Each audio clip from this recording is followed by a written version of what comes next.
Magandang buhay, kabamba! Magluluto ako ngayon ng kiniing bukol. Isang kilalang recipe ng mga taga-Cordillera. First time ko magluto nito. Kaya panoorin mo to hanggang dulo para malaman mo kung nagustuhan ba namin itong lutuin na to. Kaya manood, matuto, at mag-enjoy. Welcome ka ulit dito sa Bamba's Kitchen. Itatry ko ng isahog itong nabili kong kiniing doon sa Maliko, Pangasinan. Ito yung mga sangkap na ating gagamitin sa kiniing na bukol. Bawang sibuyas, bukchoy, bitswilas, paa ng baboy at buntot ng baboy. Ito yung naiwan na paa ng baboy nung nagluto ako ng patatim. Yung magmula tuhod hanggang paa. Kunti na lang kasi yun kaya nagdagdag ako dito ng isang buntot ng baboy. Tara at umpisahan na natin magluto. Dito sa aking kaserola ay naglagay lang ako dito ng mantika. Dahil igigisa natin yung ating bawang at sibuyas. Baka hanapin nyo na naman po yung luya dito sa aking niluluto. Hindi po kasi ako naglalagay ng luya pag karne ng baboy yung aking nilalaga. Pwede naman kayong maglagay kung gusto nyo. Pagkagisa ko dito sa bawang at sibuyas ay nilagay ko naman na dito yung paa ng baboy at yung buntot ng baboy. Akin lang itong tinakpan at isasangkot siya lang ng saglit. Igisa ito hanggang mag-iba na yung kulay. Pagkatapos ng paggigisa ko dito ay agad ko namang nilagay itong kiniing. Hinugasan ko pala yan ng ilang beses tsaka ko binabad sa tubig ng 30 minutes. Tinapon ko yung tubig na aking pinagbabadan. Tsaka ko na dito ilalagay at igigisa ng saglit. 4 na slice lang yung aking nilagay dito.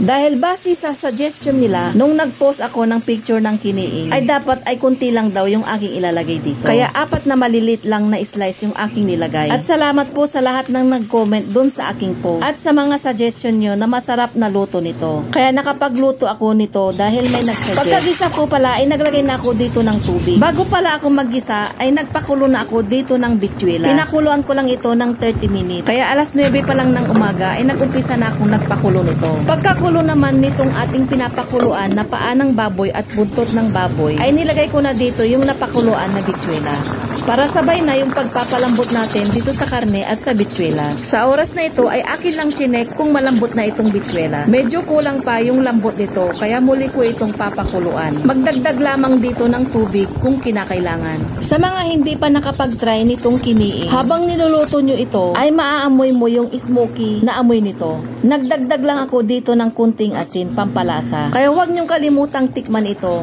bago nyo to lagyan ng asin. Dahil itong kiniing na nilagay natin ay medyo maalat na. Kaya kunting asin na lang yung aking nilagay dito. Kung gusto naman ng patis ang ilagay, pwede naman. Sa oras na ito kabamba, ay malambot na yung karne at itong bitswilas. Kaya ilalagay ko na rin dito itong gulay na aking ilalahok. Bokchoy ang available na gulay dito sa aking ref. Kaya ito na yung aking nilagay. Pwede naman dito ilahok yung dahon ng ampalaya or dahon ng malunggay ay pwede rin. Kung ayaw nyo naman ng bitswilas, pwede naman dito yung black beans o kaya yung regular na white beans or yung tinatawag naming pusi sa mga Ilocano. Sa mga hindi nakakaalam kung ano yung kiniing, ito ay ang karne ng baboy na pinausukan. May nabasa pa nga ako, kalimitan daw na ginagamit nila na karne ng baboy ay yung baboy ramo. Higit daw na mas malinamnam daw yun kabamba. Finerment ito sa asin, tsaka ito pinausukan. At talagang may ibang klase sila na kahoy na ginagamit dito. At base din sa aking nabasa ay gumagamit din sila dito ng dahon ng bayabas na pampausok. Kaya dito sa ating niluluto ay malalasahan mo yung smoky flavor nito. Sabi ko nga kanina kabamba ay first time namin itong matikman. At nag-aalangan ako kung magugustuhan ba namin ito. Pero in fairness kabamba, nagustuhan namin ito. Dahil sobrang lasa, sarap at linamnam itong aking niluto na kiniing bukol. Kaya shout out po sa mga kapatid nating Cordillerans. Napakasarap palang isahog itong kiniing. Kaya kabamba, kung hindi mo pa ito na-try, ay suggest itry mo ito. Baka rin magustuhan mo. Kaya abangan nyo kabamba yung next na aking iluluto. Gamit itong kiniing. Ihanda na yung isang kalderong kanin dahil ready to serve na itong ating kiniing bukol. Dahil itsura pa lang ng aking niluto ay talagang matatakam ka na. Salamat sa panonood kabamba. Hanggang sa muli!